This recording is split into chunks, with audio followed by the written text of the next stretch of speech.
ನನ್ನ ಗರ್ಲ್ಫ್ರೆಂಡ್ ಅನ್ನು ಬಿಟ್ಟು ನಿನ್ನ ಹತ್ತಿರ ರಾತ್ರಿ ಬರಬೇಕೆಂದರೆ ನಿನ್ನ ವಿಧವೆ ತಾಯಿಯ ಆ ಜಮೀನು ನನ್ನ ಹೆಸರಿಗೆ ಬರೆದುಕೊಡಲು ಹೇಳು. ನಮ್ಮ ಮದುವೆಯಾಗಿ ಕೇವಲ 2 ತಿಂಗಳು ಮಾತ್ರವಾಗಿದೆ. 1 ತಿಂಗಳ ಹಿಂದೆ ನನ್ನ ತಂದೆ ತೀರಿಕೊಂಡರು. ಇಂತಹ ಸಮಯದಲ್ಲಿ ನೀವು ನನ್ನ ಮನಸ್ಸನ್ನು ಅರ್ಥಮಾಡಿಕೊಳ್ಳಬೇಕು. ನನ್ನ ದುಃಖವನ್ನು ಹಂಚಿಕೊಳ್ಳಬೇಕು. ಕೊನೆಗೂ ನೀನು ನನ್ನ ಗಂಡ. ಆದರೆ ನೀನು ನನ್ನನ್ನು ಅಳಿಸುವುದರಲ್ಲಿ ಯಾವುದೇ ಕೊರತೆ ಬಿಡುತ್ತಿಲ್ಲ. ನೀನು ಪ್ರತಿ ರಾತ್ರಿ ನಿನ್ನ ಗರ್ಲ್ಫ್ರೆಂಡ್ ಬಳಿ ಏಕೆ ಹೋಗುತ್ತೀಯಾ? ನನ್ನಲ್ಲಿ ಏನು ಕೊರತೆಯಿದೆ? ರೋಹಿತ್ ಹೆಂಡತಿಯ ಕೈಯನ್ನು ಕೆಡವಿ ಹೇಳಿದ, ನೋಡು, ನಿನ್ನ ವಿಧವೆ ತಾಯಿಗೆ ಆ ಜಮೀನು ನನ್ನ ಹೆಸರಿಗೆ ಬರೆದುಕೊಡಲು ಹೇಳು. ಆಗ ಮಾತ್ರ ನಾನು ನನ್ನ ಗರ್ಲ್ಫ್ರೆಂಡ್ ಅನ್ನು ಬಿಟ್ಟು ನಿನ್ನ ಹತ್ತಿರ ರಾತ್ರಿ ಬರುತ್ತೇನೆ. ಸವಿತಾ ನಡುಗಿ ತುಂಬಿದ ಧ್ವನಿಯಲ್ಲಿ, ನನ್ನ ತಾಯಿಯ ಬಳಿ ಆ ಜಮೀನಿನ ಹೊರತಾಗಿ ಬೇರೇನೂ ಇಲ್ಲ. ನೀನು ನನ್ನ ಗಂಡ, ನಮಗೆ ಮದುವೆಯಾಗಿದೆ. ಹಾಗಿದ್ದರೂ ನೀನು ನಿನ್ನ ಗರ್ಲ್ಫ್ರೆಂಡ್ ಬಳಿ ಏಕೆ ಹೋಗುತ್ತೀಯಾ ಎಂದು ಹೇಳಿ ಅಳಲಾರಂಭಿಸಿದಳು. ಆಗ ರೋಹಿತ್ ನೋಡಿದಾಕ್ಷಣ ಆಕೆಯ ಮೇಲೆ ಸಿಟ್ಟಾಗಿ, ನನಗೆ ನನ್ನ ಜೀವನದಲ್ಲಿ ಏನು ಮಾಡಬೇಕೆಂದು ಹೇಳಿಕೊಡಬೇಡ. ಮದುವೆಯಾದ ನಂತರ ಆ ಜಮೀನು ನಮಗೆ ಸಿಗುತ್ತದೆ ಎಂದು ನಾವು ಭಾವಿಸಿದ್ದೆವು.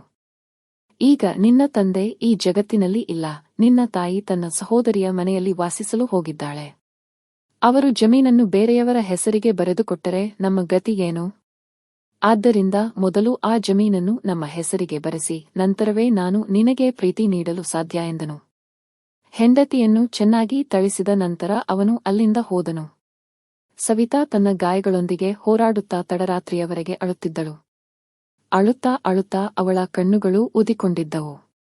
ಈ ವಿಷಯವನ್ನು ತನ್ನ ತಾಯಿಗೆ ಹೇಳಿ ತೊಂದರೆ ಕೊಡಲು ಅವಳು ಬಯಸಲಿಲ್ಲ, ಏಕೆಂದರೆ ಆಕೆಯ ತಾಯಿ ಈಗಾಗಲೇ ದುಃಖದಲ್ಲಿದ್ದರು. ತನಗೆ ಯಾವುದೇ ಚಿಂತೆಯಿಲ್ಲ, ನಿನ್ನ ಸಂಸಾರ ಚೆನ್ನಾಗಿದೆ. ಉಳಿದ ದಿನಗಳನ್ನು ನಾನು ನೆಮ್ಮದಿಯಿಂದ ಕಳೆಯುತ್ತೇನೆ ಎಂದು ತಾಯಿ ಹೇಳಿದ್ದರು. ಆದರೆ ಇಲ್ಲಿ ಅವಳ ಸಂಸಾರ ಮುರಿದು ಬೀಳುವ ಹಂತದಲ್ಲಿತ್ತು. ಮರುದಿನ ಬೆಳಿಗ್ಗೆ ತನ್ನ ಅತ್ತೆಯೊಂದಿಗೆ ಮಾತನಾಡಲು ನಿರ್ಧರಿಸಿದಳು. ಇಷ್ಟು ದಿನಗಳಿಂದ ನಾನು ಅತ್ತೆಯವರ ಸೇವೆ ಮಾಡುತ್ತಿದ್ದೇನೆ. ಅವರು ಖಂಡಿತ ನನ್ನ ನೋವನ್ನು ಅರ್ಥಮಾಡಿಕೊಳ್ಳುತ್ತಾರೆ. ಕೊನೆಗೂ ಅವರು ಒಬ್ಬ ಹೆಣ್ಣು ತಾನೆ ಎಂದು ಅವಳು ಯೋಚಿಸಲು ಪ್ರಾರಂಭಿಸಿದಳು. ಮರುದಿನ ಬೆಳಿಗ್ಗೆ ಸವಿತಾ ಬೇಗನೆ ಎದ್ದಳು. ಬೇಗ ಅಡುಗೆ ಮನೆಯಲ್ಲಿ ಚಹಾ ಮಾಡಿ ತನ್ನ ಅತ್ತೆಯ ಕೋಣೆಯ ಹೊರಗೆ ಬಂದಳು. ಆಗ ಗಂಡ ಮತ್ತು ಅತ್ತೆಯ ನಡುವೆ ನಡೆಯುತ್ತಿದ್ದ ಸಂಭಾಷಣೆಯನ್ನು ಕೇಳಿ ಆಕೆಯ ಕಾಲುಗಳ ಕೆಳಗಿನ ಭೂಮಿಯೇ ಕುಸಿದು ಹೋಯಿತು. ರೋಹಿತ್ ತನ್ನ ತಾಯಿಗೆ ಹೇಳುತ್ತಿದ್ದ, ನೋಡಿ ಅಮ್ಮ, ಮನೆಯಲ್ಲಿ ಅವಘಡಗಳು ಸಂಭವಿಸುತ್ತಿರುತ್ತವೆ. ಒಮ್ಮೆ ಆಕೆಯ ತಾಯಿ ಜಮೀನನ್ನು ನಮಗೆ ಕೊಟ್ಟರೆ ಆಕೆಯನ್ನು ದಾರಿಯಿಂದ ಸರಿಸುವುದು ಎಡಗೈ ಕೆಲಸ. ಆಮೇಲೆ ನಾವು ಆಕೆಯನ್ನು ಸಹಿಸಿಕೊಳ್ಳಬೇಕಾಗಿಲ್ಲ.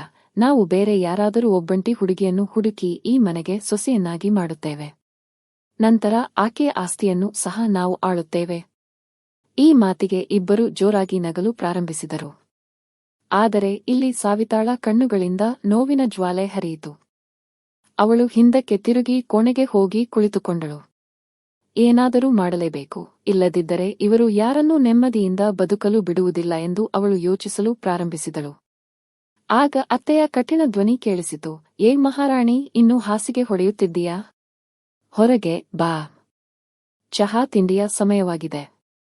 ಅವಳು ತನ್ನ ಕಣ್ಣೀರನ್ನು ಒರೆಸಿಕೊಂಡು ನಿಧಾನವಾಗಿ ಹೆಜ್ಜೆ ಹಾಕುತ್ತಾ ಅಡುಗೆಮನೆಗೆ ಬಂದು ಎಲ್ಲರಿಗೂ ಚಹಾ ಕೊಡಲು ಪ್ರಾರಂಭಿಸಿದಳು. ಆದರೆ ಅವಳ ಮನಸ್ಸಿನಲ್ಲಿ ಭಯಾನಕ ಕೋಲಾಹಲ ನಡೆಯುತ್ತಿತ್ತು. ರೋಹಿತ್ ಉಪಹಾರದ ನಂತರ ತನ್ನ ಸ್ನೇಹಿತರೊಂದಿಗೆ ಸುತ್ತಾಡಲು ಹೋದನು. ಮನೆಯಲ್ಲಿ ಕೇವಲ ಅವಳ ಅತ್ತೆ ಮಾತ್ರ ಇದ್ದರು. ಅವರು ಸೊಸೆಗೆ ಬುದ್ಧಿ ಹೇಳುತ್ತಾ, ನೋಡು ಸೊಸೆ, ಮನೆಯಲ್ಲಿ ಪ್ರತಿದಿನ ಜಗಳವಾಗುವುದು ನನಗೆ ಇಷ್ಟವಿಲ್ಲ. ವೃದ್ಧಾಪ್ಯದಲ್ಲಿ ನಾನು ಇಷ್ಟೆಲ್ಲ ಸಹಿಸಲು ಸಾಧ್ಯವಿಲ್ಲ. ನೀನು ರೋಹಿತ್ನ ಮಾತನ್ನು ಏಕೆ ಕೇಳುವುದಿಲ್ಲ? ಆಮೇಲೆ ಮನೆಯಲ್ಲಿ ಶಾಂತಿಯ ವಾತಾವರಣ ಉಂಟಾಗುತ್ತದೆ. ನೀನು ಪ್ರೀತಿಯಿಂದ ಇರುತ್ತೀಯಾ? ಅವನು ನಿನ್ನನ್ನು ತುಂಬಾ ಪ್ರೀತಿಸುತ್ತಾನೆ. ಆಮೇಲೆ ನಾನೇ ಅವನ ಕಿವಿ ಹಿಡಿದು ಬುದ್ಧಿ ಹೇಳುತ್ತೇನೆ. ನಿನ್ನ ತಾಯಿ ನಿನಗೆ ಜಮೀನು ಕೊಟ್ಟ ಮೇಲೆ ಪ್ರೀತಿಯಿಂದ ಇರಬೇಕು. ನಾನು ಹೇಳುತ್ತೇನೆ, ಸೊಸೆ, ಗಂಡನ ಮಾತನ್ನು ಕೇಳು. ಗಂಡ ಎಂದರೆ ಪರಮೇಶ್ವರನಿಗೆ ಸಮಾನ. ಅವನ ಆಸೆಯನ್ನು ಪೂರೈಸದಿದ್ದರೆ ಹೇಗೆ? ನೀನು ಒಮ್ಮೆ ನಿನ್ನ ತಾಯಿಗೆ ಹೇಳಿ ನೋಡು. ಮಗಳ ಸಂತೋಷಕ್ಕಾಗಿ ಅವಳು ತಕ್ಷಣವೇ ಜಮೀನನ್ನು ನಿನ್ನ ಗಂಡನ ಹೆಸರಿಗೆ ಬರೆದುಕೊಡುತ್ತಾಳೆ ಎಂದರು. ಸವಿತಾ ವ್ಯಂಗ್ಯವಾಗಿ, ಅತ್ತೆಯವರೇ, ನೀವು ನಿಮ್ಮ ಮಗನ ಕಿವಿ ಹಿಡಿದು ಅವನಿಗೆ ಬುದ್ಧಿ ಹೇಳಬಲ್ಲವರಾದರೆ ಈಗಲೇ ಅವನಿಗೆ ಏಕೆ ಬುದ್ಧಿ ಹೇಳುವುದಿಲ್ಲ? ಅವನು ಇಂತಹ ದುರಾಸೆ ಪಡಬಾರದು. ನಾನು ಅವನ ಹೆಂಡತಿ, ಅವನು ನನ್ನನ್ನು ಹಾಗೆಯೇ ಪ್ರೀತಿಯಿಂದ ನೋಡಿಕೊಳ್ಳಬಹುದು, ಮನೆಯಲ್ಲಿ ಶಾಂತಿ ಕಾಪಾಡಬಹುದು. ಅದಕ್ಕಾಗಿ ಜಮೀನು ಏಕೆ ಬೇಕು ನಿಮ್ಗೆ ಎಂದು ಕೇಳಿದಳು. ಆಗ ಅತ್ತೆ ಆಕೆಗೆ ಜೋರಾಗಿ ಕಪಾಳಕ್ಕೆ ಹೊಡೆದು, ರೋಹಿತ್ ಹೊಡೆದರೆ ನಿನಗೆ ಹೊಟ್ಟೆ ತುಂಬುವುದಿಲ್ಲ ಎಂದು ಕಾಣುತ್ತದೆ. ಅವನು ನಿನ್ನೊಂದಿಗೆ ಸರಿ ಮಾಡುತ್ತಿದ್ದಾನೆ. ಬರಲಿ ಅವನು, ಇಂದು ರಾತ್ರಿ ನಾನು ಅವನಿಗೆ ಹೇಳುತ್ತೇನೆ, ನೀನು ಈಗ ನನ್ನೊಂದಿಗೆ ಮಾತಿಗೆ ಮಾತು ಬೆಳೆಸುತ್ತಿದ್ದೀಯಾ ಎಂದು. ಹೊಡೆತ ತಿಂದರೂ ನೀನು ಸರಿಹೋಗುವುದಿಲ್ಲ ಅಲ್ಲವೇ ಎಂದು ಹೇಳಿ ಕೋಪದಿಂದ ತನ್ನ ಕೋಣೆಗೆ ಹೋದರು. ಈ ಹೊಡೆತದಿಂದ ಸವಿತಾ ಬೆಚ್ಚಿಬಿದ್ದಳು. ಆದರೆ ಅತ್ತೆ ಯಾವ ಅಮಲು ಕುಡಿದಿದ್ದಾರೋ ಏನೋ.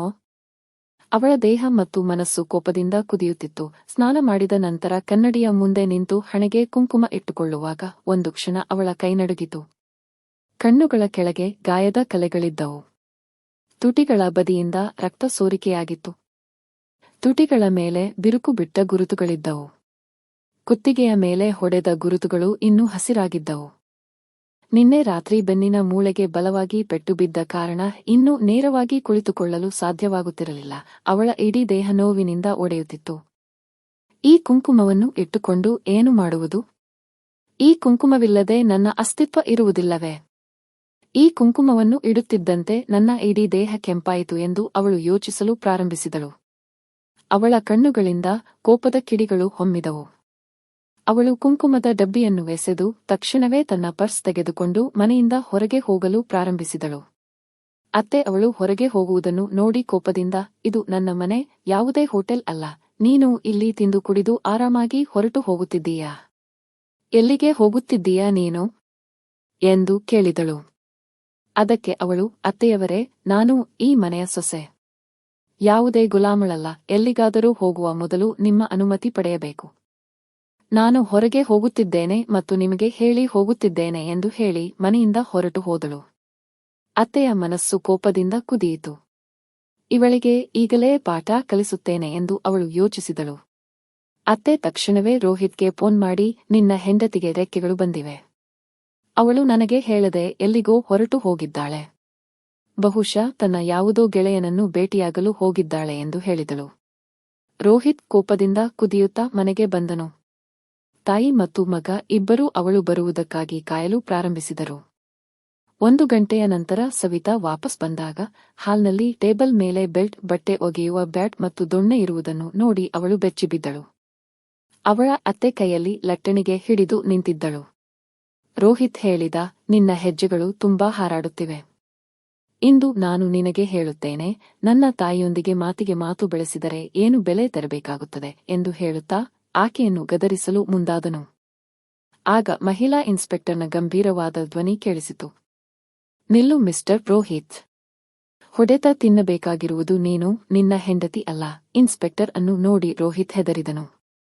ಹಿಂದಿನಿಂದ ಬಂದ ಪೇದೆಯು ಅವನ ಕೈಯಿಂದ ಬ್ಯಾಟ್ ಕಿತ್ತುಕೊಂಡು ಅವನ ಕೈಗೆ ಕೊಳತೊಡಿಸಿದನು. ರೋಹಿತ್ ಬೆಚ್ಚಿಬಿದ್ದನು. ಮಹಿಳಾ ಇನ್ಸ್ಪೆಕ್ಟರ್ ಮುಂದೆ ಬಂದು ಅವನ ಅತ್ತೆಯ ಕೈಗೆ ಕೊಳತೊಡಿಸುತ್ತಾ, ಈಗ ನೀವು ಜೈಲಿಗೆ ಹೋಗಿ ಲೆಕ್ಕಾಚಾರ ಮಾಡಿ. ಯಾರು ಯಾರಿಗೆ ಹೊಡೆದರು, ಯಾರು ಹೊಡೆತ ತಿನ್ನಲು ಯೋಗ್ಯರು ಎಂದರು. ಅತ್ತೆ ತಡಬಡಾಯಿಸುತ್ತಾ, ಸೊಸೆ, ಇದೆಲ್ಲ ಏನು? ಮನೆಯಲ್ಲಿ ಸಣ್ಣ ಪುಟ್ಟ ಜಗಳಗಳು ನಡೆಯುತ್ತಿರುತ್ತವೆ. ಅದಕ್ಕೆಲ್ಲ ಪೊಲೀಸ್ ಕರೆಯುವುದು ಸರಿಯಲ್ಲ ಎಂದರು. ಸವಿತಾ ತನ್ನ ಗಾಯಗಳನ್ನು ತೋರಿಸುತ್ತಾ, ಅತ್ತೆಯವರೇ, ಇದು ಸಣ್ಣ ಪುಟ್ಟ ಜಗಳದ ಪರಿಣಾಮವೇ? ನಿಮ್ಮ ಮಗ ನನ್ನನ್ನು ನಿಮ್ಮ ಕಣ್ಣೆದುರೇ ಹೊಡೆಯುತ್ತಿದ್ದ, ಬಡಿಯುತ್ತಿದ್ದ, ಕಿರುಕುಳ ನೀಡುತ್ತಿದ್ದ. ಆಗ ನಿಮ್ಮ ಬಾಯಿ ತೆರೆಯಲಿಲ್ಲ. ಈಗ ನಿಮಗೆ ಸಣ್ಣ ಪುಟ್ಟ ಜಗಳ ಕಾಣಿಸುತ್ತಿದೆಯೇ ಎಂದು ಹೇಳಿದಳು. ನಂತರ ರೋಹಿತ್ಗೆ ಒಂದು ಜೋರಾದ ಏಟು ಹೊಡೆದು, ನೀನು ಕೊಟ್ಟ ಎಲ್ಲಾ ಗಾಯಗಳನ್ನು ಬಡ್ಡಿ ಸಮೇತ ಹಿಂದಿರುಗಿಸುತ್ತೇನೆ. ಇದು ಕೇವಲ ಪ್ರಾರಂಭ ಎಂದಳು. ರೋಹಿತ್ ಆಶ್ಚರ್ಯಚಕಿತನಾದನು. ಅವನು ಹೇಳಿದ, ಇದೆಲ್ಲ ಮಾಡಿ ನೀನು ಸರಿ ಮಾಡುತ್ತಿಲ್ಲ. ನಾನು ನಿನ್ನನ್ನು ಪ್ರೀತಿಯಿಂದ ನೋಡಿಕೊಳ್ಳುತ್ತೇನೆ ಎಂದುಕೊಂಡಿದ್ದೆ. ಆದರೆ ನಿಜವಾಗಿಯೂ ನೀನು ಪ್ರೀತಿಗೆ ಯೋಗ್ಯಳಲ್ಲ ಎಂದನು. ಸವಿತಾ ಕೋಪದಿಂದ ಕೂಗುತ್ತಾ, ನೀವು ನನ್ನ ಪ್ರೀತಿಗೆ ಯೋಗ್ಯರಲ್ಲ. ನಿಮಗೆ ಜಮೀನು ಬೇಕಿತ್ತು ಅಲ್ಲವೇ? ಈಗ ಜೈಲಿಗೆ ಹೋಗಿ ನಿಮ್ಮ ಪಾಲಿನ ಜಮೀನನ್ನು ಕೇಳಿ ಮತ್ತು ನಿಮ್ಮ ಗರ್ಲ್ಫ್ರೆಂಡ್ ಜೊತೆ ಸಮಯ ಕಳೆಯಿರಿ. ನನಗೆ ನಿಮ್ಮ ಪ್ರೀತಿಯೂ ಬೇಡ ಮತ್ತು ನಿಮ್ಮ ಹೆಸರಿನ ಕುಂಕುಮವೂ ಬೇಡ. ಪೊಲೀಸರು ಅವರನ್ನು ಅಲ್ಲಿಂದ ಕರೆದುಕೊಂಡು ಹೋದರು. ಸವಿತಾ ವಿಚ್ಛೇದನದ ಪ್ರಕ್ರಿಯೆಯನ್ನು ಪ್ರಾರಂಭಿಸಿದಳು. ಆಕೆ ತನ್ನ ತಾಯಿಯ ಬಳಿ ವಾಪಸ್ ಬಂದಾಗ ಅವಳ ತಾಯಿ, ಮಗಳೇ, ನೀನು ಏನು ಮಾಡುತ್ತಿದ್ದೀಯಾ? ಈಗ ನಿನ್ನ ಜೀವನದ ಗತಿ ಏನು ಎಂದು ಕೇಳಿದರು. ಅದಕ್ಕೆ ಅವಳು, ಅಮ್ಮ, ಈಗಲೂ ನನ್ನ ಜೀವನ ಏನೂ ಚೆನ್ನಾಗಿರಲಿಲ್ಲ. ನೀವು ಮನೆಗೆ ವಾಪಸ್ ಬನ್ನಿ. ನಮ್ಮ ಜಮೀನು ನಮ್ಮ ಬಳಿಯೇ ಇದೆ. ನಾವೆಲ್ಲರೂ ಒಟ್ಟಿಗೆ ಸೇರಿ ಏನಾದರೂ ಮಾಡುತ್ತೇವೆ. ನಾನು ಓದಿಕೊಂಡಿದ್ದೇನೆ. ನಾನು ಎಲ್ಲಿಯಾದರೂ ಕೆಲಸ ಮಾಡಬಹುದು. ಆದರೆ ಈ ರೀತಿ ಹೊಡೆತ ತಿಂದು ಅಥವಾ ಯಾರದ್ದೋ ಷರತ್ತುಗಳನ್ನು ಪೂರೈಸಿ ಯಾರದ್ದೋ ದುರಾಸೆಗೆ ಉತ್ತೇಜನ ನೀಡಿ ನನಗೆ ಏನೂ ಸಿಗುವುದಿಲ್ಲ. ಏಕೆಂದರೆ ನಿಮ್ಮ ಜಮೀನನ್ನು ಅವರಿಗೆ ಕೊಟ್ಟರೂ ಅವರು ನನ್ನನ್ನು ದಾರಿಯಿಂದ ಸರಿಸುವ ಯೋಜನೆ ಹಾಕಿಕೊಂಡಿದ್ದರು. ಈ ಎಲ್ಲವನ್ನೂ ತಿಳಿದುಕೊಂಡು ಲತಾ ಮಗಳನ್ನು ತಬ್ಬಿಕೊಂಡರು. ಅವಳು ಎಂತಹ ದೊಡ್ಡ ತೊಂದರೆಯಿಂದ ಪಾರಾಗಿ ಬಂದಿದ್ದಾಳೆ ಎಂದು ಆಶ್ಚರ್ಯಪಟ್ಟರು. ಲತಾ ತನ್ನ ಮಗಳೊಂದಿಗೆ ಮನೆಗೆ ವಾಪಸ್ ಬಂದರು. ತಾಯಿ ಮಗಳು ಇಬ್ಬರೂ ಸೇರಿ ಕೃಷಿಯ ಕೆಲಸಗಳನ್ನು ನೋಡಿಕೊಳ್ಳುತ್ತಿದ್ದರು. ಜೊತೆಗೆ ಸವಿತಾ ಶಾಲೆಯಲ್ಲಿ ಶಿಕ್ಷಕಿಯಾಗಿ ಕೆಲಸ ಮಾಡಲು ಪ್ರಾರಂಭಿಸಿದಳು. ಮನೆಯ ಖರ್ಚು ಆರಾಮವಾಗಿ ನಡೆಯುತ್ತಿತ್ತು. ಈ ಮಧ್ಯೆ ಸವಿತಾಗೆ ವಿಚ್ಛೇದನ ಸಿಕ್ಕಿತು. ಅದಕ್ಕೆ ಬದಲಾಗಿ ರೋಹಿತ್ ತನ್ನ ಹೆಂಡತಿಗೆ 5 ಲಕ್ಷ ರೂಪಾಯಿ ಕೊಡಬೇಕು ಎಂದು ನ್ಯಾಯಾಲಯವು ತೀರ್ಪು ನೀಡಿತು. ರೋಹಿತ್ನ ಮನೆ ಮಾರಾಟವಾಯಿತು ಮತ್ತು ಅವನು 5 ಲಕ್ಷ ರೂಪಾಯಿಗಳನ್ನು ಸವಿತಾಳಿಗೆ ನೀಡಿದನು. ಇದರೊಂದಿಗೆ ತಾಯಿ ಮತ್ತು ಮಗ ಇಬ್ಬರಿಗೂ 10 ವರ್ಷ ಜೈಲು ಶಿಕ್ಷೆಯಾಯಿತು. ಸವಿತಾ ತನ್ನ ತಾಯಿಯೊಂದಿಗೆ ಸಂತೋಷದಿಂದ ವಾಸಿಸುತ್ತಿದ್ದಳು. ಹೀಗೆ 6 ವರ್ಷಗಳು ಕಳೆದಿವೆ. ಒಮ್ಮೆ ಸವಿತಾ ಶಾಲೆಗೆ ಹೊಸ ಮಾಸ್ಟರ್ ಬಂದರು. ಅವರ ಹೆಸರು ಮಿಸ್ಟರ್ ವಿನಯ್. ಮಿಸ್ಟರ್ ವಿನಯ್ ಅವರ ಪತ್ನಿಗೆ ಬೇರೆ ಯಾರೊಂದಿಗೋ ಸಂಬಂಧವಿತ್ತು. ಅವಳು ಅವರನ್ನು ಬಿಟ್ಟು ಓಡಿಹೋದಳು. ಅವರು ಒಬ್ಬಂಟಿಯಾಗಿ ವೃದ್ಧ ತಾಯಿಯೊಂದಿಗೆ ವಾಸಿಸುತ್ತಿದ್ದರು.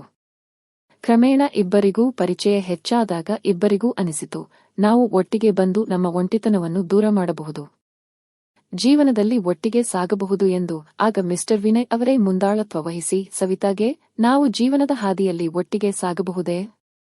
ನೀವು ನನ್ನನ್ನು ಮದುವೆಯಾಗುತ್ತೀರಾ ಎಂದು ಕೇಳಿದರು. ಸವಿತಾ ಈ ವಿಷಯವನ್ನು ತನ್ನ ತಾಯಿಗೆ ತಿಳಿಸಿದಳು. ಬಹಳ ಆಲೋಚನೆ ಮಾಡಿದ ನಂತರ ಅವರು ಮಿಸ್ಟರ್ ವಿನಯ್ ತಾಯಿಯನ್ನು ಭೇಟಿಯಾದರು.